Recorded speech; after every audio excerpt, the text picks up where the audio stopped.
சத்து மாவு கொழுக்கட்டை செய்ய தேவையான பொருட்கள் ஒரு 150 கிராம் சத்து மாவு பவுடர், அதுலேயே ஒரு கப்பு சத்து மாவுன்னா அரை கப்பு நாட்டு சக்கரை, உங்களுக்கு இனிப்பு கூட வேணும்னா 3/4 கப்பு எடுத்துக்கோங்க. ஒரு அரை மணி நேரம் ஊற வச்ச பாசிப்பருப்பு 2 ஸ்பூன் தேங்காய் துருவல்.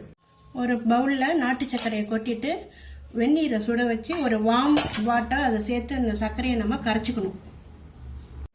இந்த சர்க்கரையை கரைச்சிக்கிட்ட பிறகுதான் இந்த மாவு சேர்த்து பருப்பு தேங்காய் எல்லாத்தையும் சேர்த்து ஒரு கெட்டி பதத்துக்கு கலந்துக்கணும்.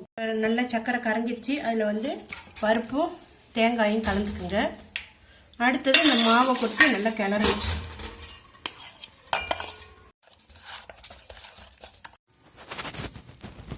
நல்லா இது மாதிரி கெட்டி பதத்துக்கு கொண்டு வந்துட்டு இப்போ நம்ம பிடிச்சு வச்சு ஆவியில் வேக வைக்கணும்.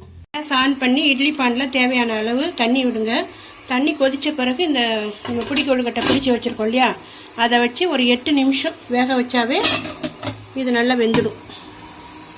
இப்போ கேஸ் ஆஃப் பண்ணிடலாம். இப்போ வெந்துடுச்சான்னு அது பார்த்தோம்னா இது நல்லா உள்ளே வெந்துடுச்சு, மாவு இல்லை.